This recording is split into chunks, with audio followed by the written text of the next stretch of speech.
Shalom, shalom. Hope everybody's having a good day. A quick reading real quick in Revelation chapter 2, just to remind a lot of us to stay on fire in this truth, because it's really describing the first church of Ephesus is really describing a lot of us in this truth today. And it's a shame because we're all still babes. We're all still new in this truth. We're all still young in this truth. We're all still learning, right? But a lot of us think we've been in this thing for a long time because, the days go by. Oppression make a wise man mad. It was sweet to our taste. It got bitter real quick.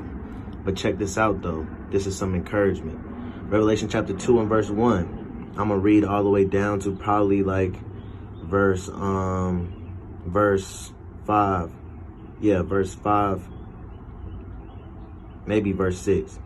This is Revelation chapter 2 and verse 1. Unto the angel of the church of Ephesus write, these things saith he that holdeth the 7 stars in his right hand, who walketh in the midst of the 7 gold candlesticks. And we know those candlesticks are the 7 churches. And we know those 7 stars are the 7 spirits or the 7 angels, right, that influence those churches, the princes over those churches, which are Israelites, right? And we know the man that's in the midst and holding those stars is no other than Hamashiach, Christ, who the world calls Jesus, right? So verse 2, I know thy works and thy labor and thy patience, and how thou canst not bear them which are evil. Salakia, excuse me for the airplane in the background, but hey, look, verse 2 says, I know thy works and thy labor and thy patience, right? So even though we've been in the truth for a little bit of time, right? Man, that plane is loud. But even though we've been in the truth for a little bit of time,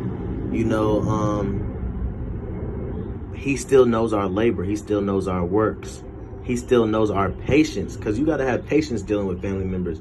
It's hard work evangelizing and giving alms and teaching. It's hard work, making it through every day, enduring through captivity and through your jobs and paying bills, right? He knows your labor, your works, your patience, and how thou cannot bear them which are evil. He knows that we're unfollowing unrighteous people on social media. He knows that we're kicking unrighteous people out of our life. He knows that we accept that division has come in our families. Division has come in our friends and our relationships, right? He knows that we've accepted these things and we don't bear evil. We can't stand to be with evil people. And thou hast tried them. And he knows that we tried everybody that's in our life to this day while we're in the truth, which say they are apostles, right, and are not, and has found them liars. So he knows that we're even trying the people that's in the truth. He knows that, we're testing these people in these camps and congregations. He knows that we're trying our best diligently, right, to seek the truth and endure until the end and rightly divide the word of truth, right? Verse 3 says, right, and it says, and has found them liars. That's what the end of verse 2. He said we found them liars. We found the people that's lying. We found the people that's enlarging their borders. We found the people that's in folly and not in the truth sincerely, right? Verse 3 says, and has borne and has patience and for my name's sake has labored and has not fainted. He knew that we still in this truth, even though all the wickedness we've seen inside and outside of our people. He knows through the captivity. He knows through all that we're enduring. He knows that we're still in this thing. But verse 4 is where it gets real. It says, nevertheless, I have somewhat against thee. Meaning, even though you did all those things, and I know you did them, I'm giving recognition because I'm an omniscient God. I know I know your good works. I know your bad works. This is my one complaint that I have with you, is what he's saying. Nevertheless, I have somewhat against thee because thou hast left thy first love. What does it mean to be your first love? It means, verse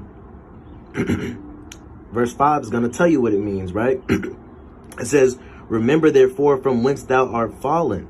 Meaning when you was at that high place, meaning when you first came into the truth, meaning when you was grasping knowledge for the first time and you were eager and you were watching 3-hour videos, 5-hour videos, 4-hour videos. You were teaching and debating all night long, couldn't go to sleep till 2 a.m., 3 a.m., had work in the morning. He knew when you was at that fall. He said, remember when you was at that high state before you fell, and repent. He said, turn back to that estate. Turn back to your royalty. Turn back to that excitement, that eagerness, that what the Bible calls zeal, right? That fervent spirit that's on fire.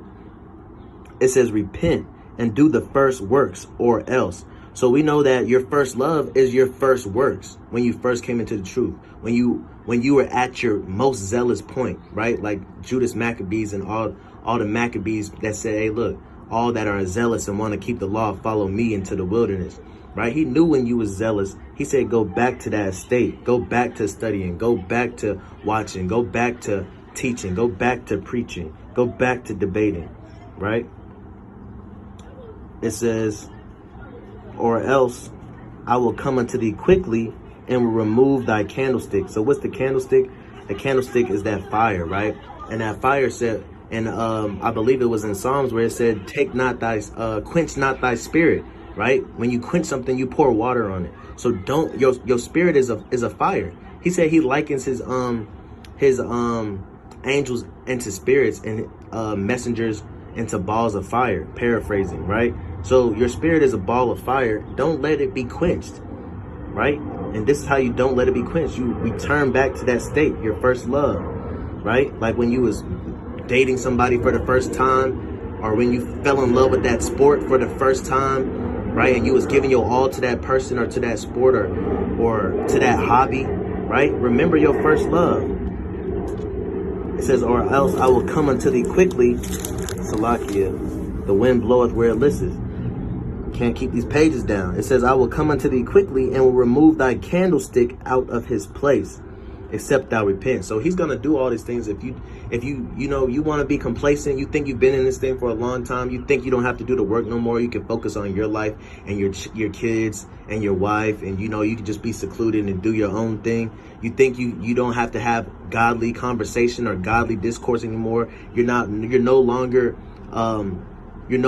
giving into anything remotely a part of the truth anymore, because you just so fed up with talking about things. The Bible tells us to be not ignorant in anything great or small, right? You know what I'm saying? You just put everything off. You just have that lazy, lethargic, slothful spirit. And the Most High said, repent, or else I'm going to take your candlestick away and you're not going to be in the truth no more. You're going to, what they say, bug out, join Christianity again, or think Islam is the way, or you're just going to be non-denominational, right? So if you want that fire to keep burning in your life, you want to keep getting prayers answered, you want to keep bringing people into the truth, hey, repent. Remember the church of Ephesus in Revelation chapter 2. Shalom.